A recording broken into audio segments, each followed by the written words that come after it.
Merhaba arkadaşlar. Bugün sizlerle başlıktan da gördüğünüz gibi P-Smart 2021'in kutusunu açacağız. Kargodan geldi gördüğünüz gibi. İlk önce dezenfekte ettim. Şöyle tekrar sizin önünüzde sıkayım. Kargolarınızı dezenfekte etmeden almayın. Şimdi bu paketini sökeceğim. Parametimle. Şimdi kutumuz çıktı gördüğünüz gibi. Kargo paketini kenara attım. Şimdi burada böyle güzel havalı paketle sarılmış. Şöyle ileri streç filme sarmışlar. Sonra havalı poşet. Şöyle açıldı gördüğünüz gibi. Burada garanti belgesi ve faturası bulunuyor. Burada da kutumuzun kendisi. Böyle bir fatura ve garanti belgemiz var. Gördüğünüz gibi. Şimdi paketimize geçelim. Burada jelatin var. Gördüğünüz gibi şöyle. Şimdi şöyle etrafına bakalım. Ön tarafında Huawei Bilcom garantili. Huawei P-Smart 2021 yazıyor ve App Gallery ile. Google Play yok bu telefonumuzda. App Gallery hakkındaki videoları da kaçırmamak için kanalımıza abone olabilirsiniz. Yan taraflarında Huawei P-Smart 2021 yazıyor. Bu tarafında da aynı şekilde. Alt tarafına girmiyorum. Burada bir Huawei logosu var. Burada da rengini yazmışlar yeşil diye. Arka tarafında da birkaç bilgi yazıyor ama özellikleri yazmıyor. Şimdi jelatinini söküyorum.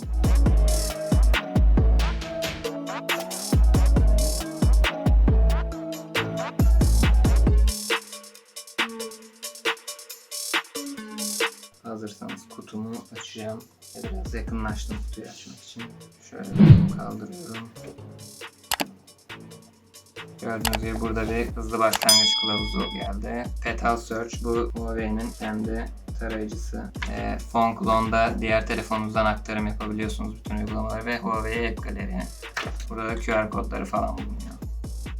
Tek telefonumuz burada gördüğünüz gibi. Yeşil renk, su yeşili. Burada bir adet kutu bulunuyor. Bu kutumuzda sim iğnemiz. Şöyle göstereyim. Ve kullanma kılavuzlarımız. Bunları da hiç incelemiyorum. Burada da bir adet adaptörümüz var. Hızlı şarj adaptörü. 22,5 Watt hızlı şarj adaptörü arkadaşlar. Bayağı bir hızlı şarj ediyor. Burada da Type-C şarj aletimiz bulunuyor. Type-C şarj aletimiz bulunuyor, kablomuz ve burada da bir adet Huawei kulaklığımız bulunuyor. Bu kulaklık kulak içi değil, kulak üstü gibi bir şey. Eski nesil 3,5 milimetrelik kulaklığımız bulunuyor, mikrofonlu. Bunları da kutusuna koyup telefonumuzu açalım. Şu şekilde telefonu çıkarttım. Şöyle ekran jelatini telefona uygulanmış bir şekilde. Burada jelatinlerimiz var. Bunları şu anlık sökmüyorum. Burada kamera dizilimimiz gördüğünüz gibi. Gayet güzel. Parmak izi okuyucu sensörümüz ve güç butonumuz aynı zamanda. Ses açma ve kısma tuşumuz. Bu tarafa baktığımızda sim ve hafıza kartı için yuvalarımız bulunuyor. Alt tarafında 3,5 mm'lik jack, mikrofon, Type-C şarj soketimiz ve hoparlörümüz bulunuyor. Üst tarafında ise bir adet daha mikrofon bulunuyor. Telefonu açalım telefonumuzu.